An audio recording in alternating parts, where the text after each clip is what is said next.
వీడొస్తే మండపంలోని మీ బ్రతుకులు బయటపడతాయనుకున్నారా? వీణ్ణి ఆపి మీరు వంతులేసుకుని ఒక్కళ్ళ తర్వాత ఒకళ్ళు వెళ్ళొచ్చారు. వెళ్ళేటప్పుడు ఆయన ముందు, వచ్చేటప్పుడు మీరు ముందు.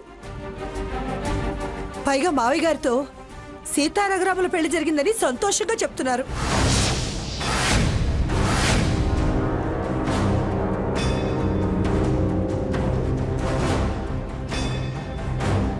ఆ క్షణమే నా మనసు నా కొడుకు గురించి ఆలోచించింది. మీరు నటించి వాళ్ళ ద్వేషాన్ని పెంచారు.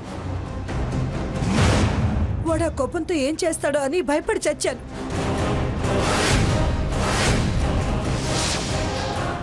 ఇలా వెనకాల వంతులేసుకుని రమ్మని చెప్పొచ్చారా? చాలా ఎక్కువ మాట్లాడుతున్నావు లక్ష్మి. నిజాలు తెలుసుకోకుండా నోటికొచ్చినట్టు వాగుతున్నావు.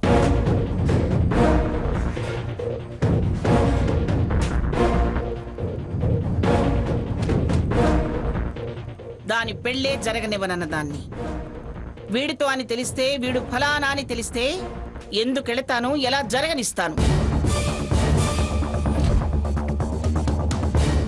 నేను దాచానని నువ్వు అనుకునేది అబద్ధం.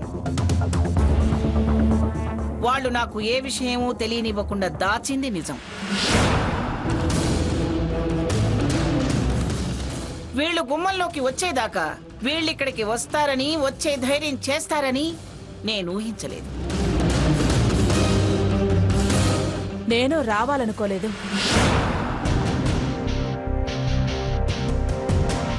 కానీ వచ్చేలా చేసింది మీ హెచ్చరికలే.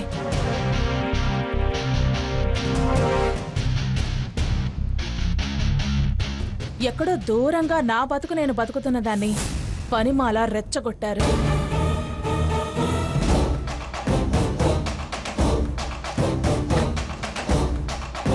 నాలా సీత బతుకుతో ఆడుకోవాలనుకున్నారు.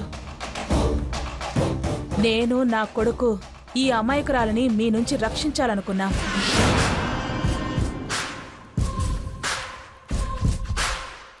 కానీ అప్పటికే సీతను మీ అమ్మాయి అనిపించుకున్నారని మా మానాన మేం బతుకుతుంటే తన ఆత్మాభిమానం మీద దెబ్బ కొట్టారు.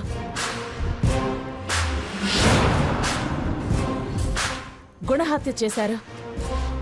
అంతటితోనూ ఆగలేదు. అడుగడుగున అడ్డుపడి చివరికి క్షుద్ర పూజలు చేసే మాంత్రికుళ్లాగా వేధించడం మొదలెట్టాకే ఎలాగైనా తనని ఆదుకోవాలని నిర్ణయించుకున్నాం.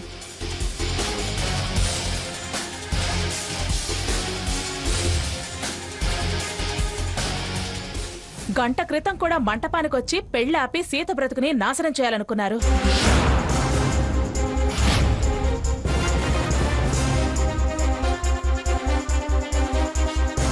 మీ ఆటకి నేను చెక్ చెప్పేసరికి పాపం తట్టుకోలేకపోయారు. అహం చంపుకోలేక పెళ్లి చేయగానే సంబరం కాదు, కాపురం ఎలా చేస్తారు చూస్తాను అని ఓ ఛాలెంజ్ విసిరారు.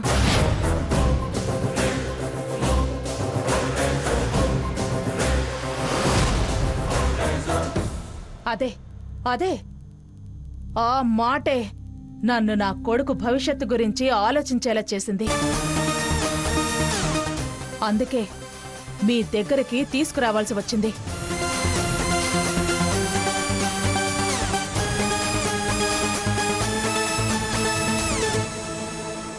25 సంవత్సరాలు ఒంటరి పోరాటం చేసి పసిపిల్లాన్ని పెళ్లి కొడుకుని చేశాను.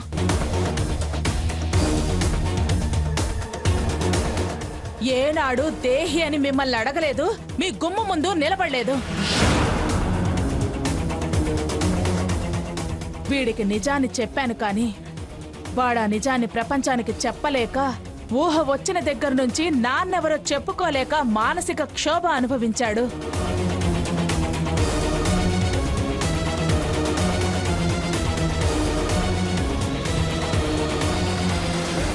ఇప్పుడు వాడు ఓ ఇంటివాడయ్యాడు. రేపు వాడి పిల్లలు అనామకుల్లా బతకటం నాకిష్టం లేదు. నేనెంతకాలం వాడికి తోడుంటానో నాకే తెలీదు.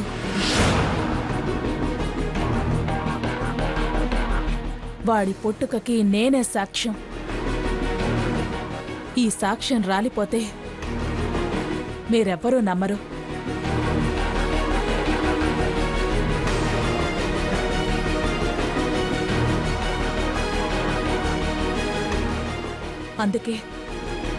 అందుకే మీ సొత్తు మీకు అప్పగించి వెళదామని మాత్రమే వచ్చాను.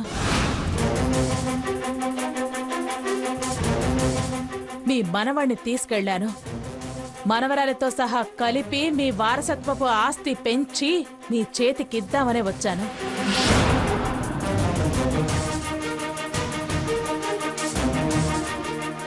ఈ ఇంటి వారసుడు పెళ్లి చేసుకొని అద్దెంట్లో గృహప్రవేశం చేయడం ఏమిటని ఇక్కడికి తీసుకొచ్చాను. కలిసి బతకనిస్తే ఖ్యాతి, విడదీస్తే అపఖ్యాతి. ఏదైనా మీకే దక్కుతుంది. శభాష్, స్క్రీన్ ప్లే సూపర్ గా ఉంది.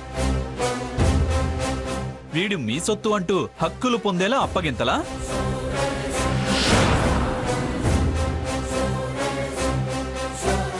హక్కుల దాకా వెళ్తావేంట్రా పిచ్చోడా?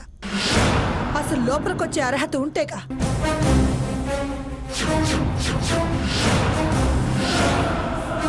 నన్ను నా వాళ్ళ నీడలు కూడా చూడనివ్వని ఈవిడ వీళ్ళనలా రాణిస్తుంది.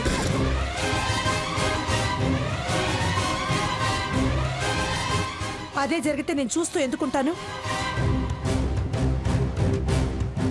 హక్కులు అధికారాలు ఎవరు పంచుకున్నా నేను సహించను. అది నీ విషయంలో కానీ నా విషయంలో కానీ. ఏమండి, చచ్చా, అలా పిలవాలంటేనే అసహ్యం వేస్తుంది. ఈ నెల తర్వాత నాకింత అన్యాయం చేయడానికి మీకు మనసులా వచ్చిందండి. వస్తుందమ్మా, ఎందుకు రాదు? తల్లిగారి ఆశీర్వచనం కదా, రక్తి కట్టించే నాటకంలో ముఖ్య పాత్ర కదా. Saket, no no more right to call me like so. ఎవరో వస్తే నా భార్య, ఎవరినో పట్టుకొని నా కొడుకు అన్నాక నేనేమవుతానని అలా పిలుస్తున్నావు? అదిగో అప్పగించడానికి వచ్చారట. అందుకొని హక్ చేసుకుని పొంగిపో. నువ్వు మీ అమ్మ నాన్న కలిసి ముద్దాడి పండగ చేసుకోండి.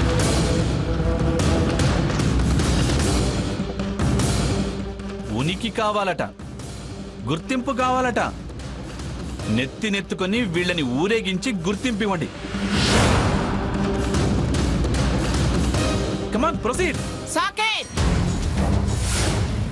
అదే చెయ్యాలనుకుంటే ఇంతకాలం ఆగేదాన్ని కాదు, ఎప్పుడో చేసేదాన్ని. అలాగా అత్తయ్య గారు? ఆగేదాన్ని కాదు, వాగేదాన్ని కాదు అని తీరిగ్గా ఉంటున్నారు. ఇప్పుడు మీరు ఏం చేస్తారో చెప్పండి. ఖ్యాతి మీదేనట, అపఖ్యాతి మీదేనట. వాళ్ళని రమ్మంటారా, లేక మీ మనవడిని సమర్థిస్తూ వెనక్కి తిరిగి వెళ్ళమంటారా? అది వెళ్ళమన్నా నేను ఊరుకోను. హక్కులు అధికారాలు ఏంటనేది తర్వాత మాట్లాడాల్సిన విషయం. పిఠాపురం వారి అబ్బాయి పెళ్లి చేసుకుని పెళ్లాన్ని వెంటబెట్టుకుని పసుపు బట్టలతో గుమ్మంలో నిలబడ్డాడు. పరాయి వాళ్ళనైనా అలా ఉన్న వాళ్ళని వెనక్కి తిరిగి వెళ్ళమనే సాంప్రదాయం కాదు మాది. వాళ్ళు లోపలికి రావాల్సిందే. ఏమండి? నువ్వు మాట్లాడక మంగా. ఇది డ్రామాకి క్లైమాక్స్. Director retired judge.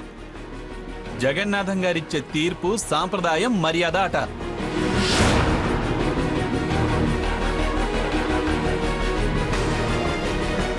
వారు పెళ్లి చేసుకుని వచ్చారట, వీరు హారతులిచ్చి ఆహ్వానిస్తారట. అర్థమైందా అమ్మా?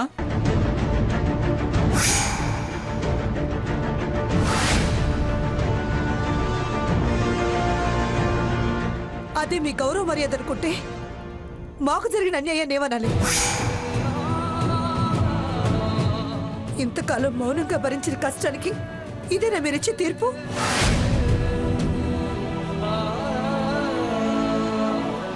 తప్పు చేసిన వాళ్ళని వదిలేసి నాకు నా కొడుక్కి శిక్ష వేస్తారా? నా గొంతు కోసి ఈ వయసులో సవత పోరు పెట్టడం మీకు సాంప్రదాయమా?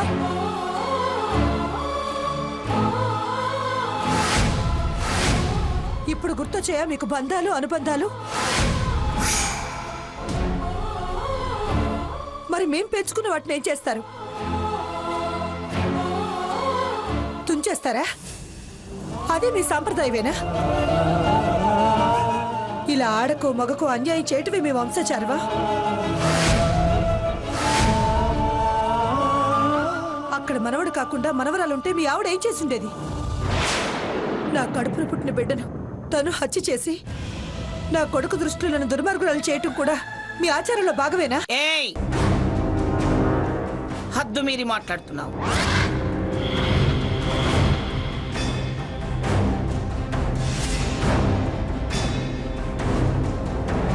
అక్కడెవరున్నా నా మాట ఒక్కటే.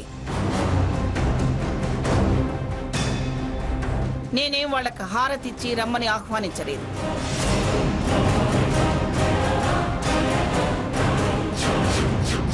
వచ్చిన వాళ్ళని గెట్అవుట్ అనకుండా ఉంటే ఆహ్వానించినట్టే అవుతుంది. సిగ్గు లేకుండా వాళ్ళు వస్తే నేనే చేయను.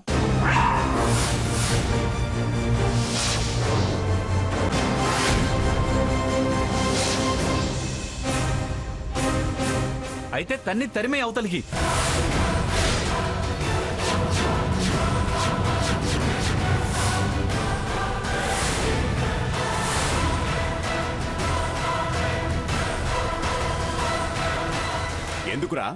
ఎందుకురా తన్ని తెరవేయాలి? వాళ్ళు ఏం తప్పు చేశారని?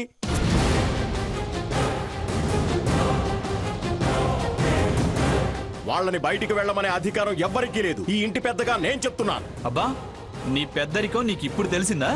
రేయ్, నువ్వేం తెప్పిపడాల్సిన అవసరం లేదు. అయిన దానికి కాని దానికి నీలాగా మీ గ్రానీలాగా నాలిక జాడించడమే పెద్దతనం కాదు. అవసరమైనప్పుడే పెద్దవాళ్ళు జోక్యం చేసుకుంటారు.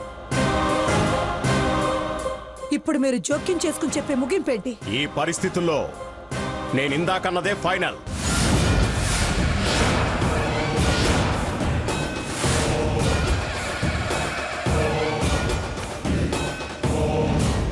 వాళ్ళు లోపలికి రావడమే.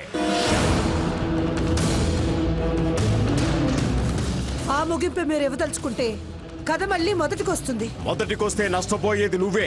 ఏంటి మావయ్య మీరనేది? చూడు లక్ష్మి, ఇంట్లో మాట్లాడుకోవాల్సిన విషయాలు వీధిలో మాట్లాడుకోకూడదు.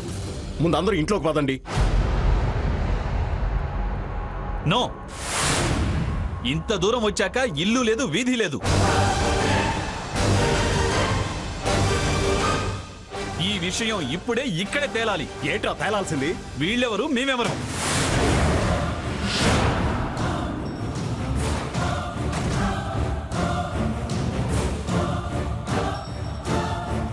ఎవరో ఏంటో ఇంత జరిగాక ఇంకా తేలాలి తేల్చాలి అంటావేమిట్రా? ఆవిడ నీ పెద్దమ్మ,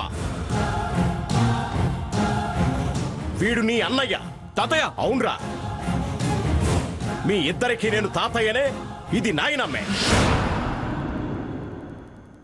అవును అని అంత తేలిగ్గా చెప్పేకండి మావయ్య. ఏ అధికారంతో వాళ్ళు లోపలికి వస్తారో అది తెలుసండి. ఆవిడ నీ పెద్దమ్మ,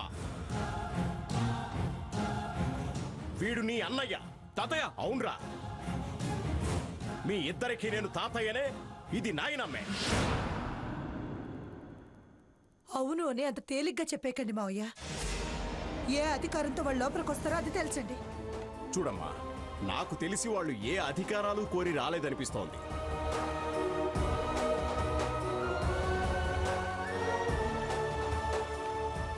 హక్కులు అధికారాలు కోరుకునే వాళ్ళైతే ఇవాళ ఇలా వచ్చే అవకాశం వాళ్ళకు ఉండేది కాదు. శారద గురించి నాకు బాగా తెలుసు. వాళ్ళ మనసులో ఏముందో, మీ అభిప్రాయం ఏమిటో నాకు అనవసరం. నాకు స్పష్టంగా విషయం తెలియాలి. మీరు మిమ్మల్ని అందరినీ కాదని వెళ్ళి ఆవిడ అర్థం చేస్తున్నారు, కానీ నన్ను అర్థం చేసుకోలేకపోతున్నారా? నాకు సరైన సమాధానం చెప్పి సరే అనిపించండి. చూడమ్మా, నువ్వంత ఖచ్చితంగా అడిగితే నేను నీకో విషయం అంతే ఖచ్చితంగా చెప్పాల్సి వస్తుంది. ఏంటి మీరంత ఖచ్చితంగా చెప్పే విషయం? చట్ట ప్రకారం వాళ్ళు విడాకులు తీసుకోలేదు.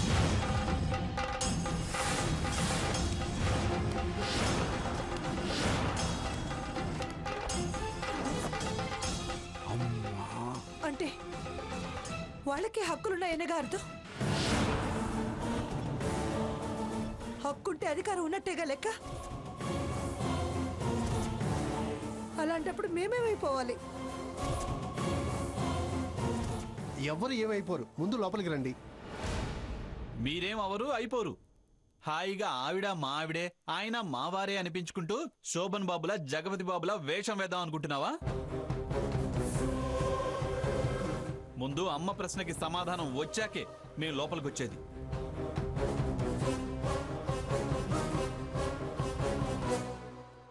అత్తయ్య గారు, వద్దు అంటున్నా మమ్మల్ని ఇక్కడికి తీసుకొచ్చారు. ఇదంతా మనకు అవసరమా?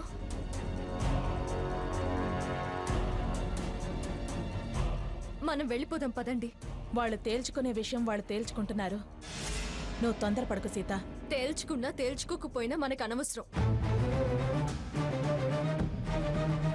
నేను ఇక్కడ నిలబడలేకపోతున్నాను. జీవితంలో ముందు ముందు నిలదొక్కుని నిలబడాలంటే ఇప్పుడు ఓపిగ్గా నిలబడక తప్పదు. వాళ్ళ పోరు మన స్థానాన్ని నిర్ణయిస్తుంది. మనం ఎవరో ఏంటో రేపు సమాజానికి తెలుస్తుంది.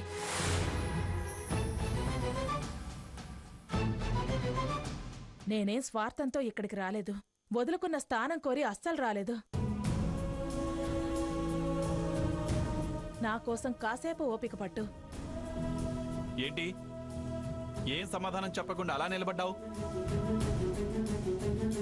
మళ్ళీ ఏం మాయ మాటలు చెప్పాలా అని ఆలోచిస్తున్నావా? మాయ మాటలు చెప్పాల్సిన కర్మ నాకేం పట్టలేదురా. మీ అందరి ప్రశ్నలకి నేనే సమాధానం చెప్తాను. అరుపులు కేకలు ఆపి ముందు లోపలికి పదండి. తిన్న ధర కరవటం లేదండి. సమాధానం చెప్పకుండా అలా నిలబడ్డావు. మళ్ళీ ఏం మాయ మాటలు చెప్పాలా అని ఆలోచిస్తున్నావా? మాయ మాటలు చెప్పాల్సిన కర్మ నాకేం పట్టలేదురా. మీ అందరి ప్రశ్నలకి నేనే సమాధానం చెప్తాను. అరుపులు కేకలు ఆపి ముందు లోపలికి పదండి. తిన్న ధర కరవటం లేదండి. కడుపు మండి అరుస్తున్నాను. నా ప్రతిగంటని అడుగుతున్నాను.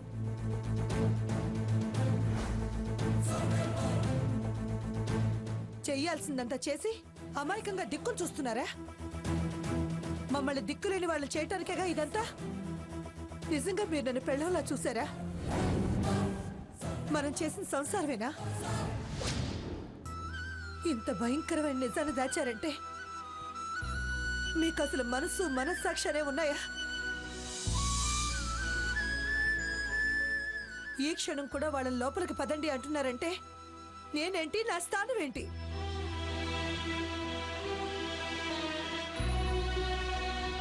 ఆయన గారేమో విడాకులు కాలేదు అని చట్టం గురించి చెప్తారు. మీరేమో మనుతున్న పావుల వెరు చూపులు చూస్తారు. ఇప్పుడు నేను కట్టుకున్నదాన్నా లేక లక్ష్మి,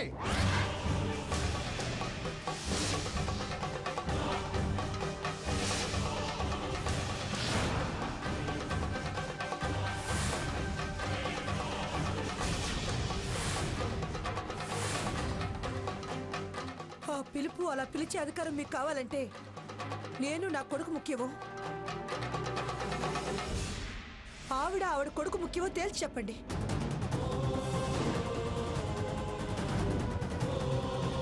మా బ్రతుకు ఏం గ్యారంటీ ఇస్తారో తేల్చి చెప్పాల్సిందే. లక్ష్మి, నీ బతుకు గురించి నువ్వు అంత బెంబేలు పడాల్సిన అవసరం ఏమీ లేదు. నేను గ్యారంటీ ఇస్తున్నాను, నీకే విధంగా ఏ అన్యాయం జరగనివ్వను.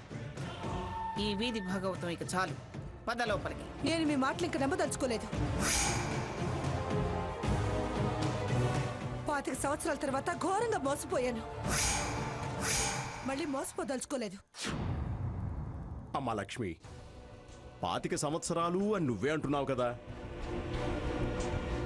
ఓ 24 గంటలు ఓపిక పట్టమని నేను వేడుకుంటున్నాను. అమ్మ స్వర్ణ, హారతిచ్చి సీత వాళ్ళని లోపలికి తీసుకెళ్ళమ్మా. వీడు ఈ గడప దాటితే నేను ఇంట్లో ఉండను.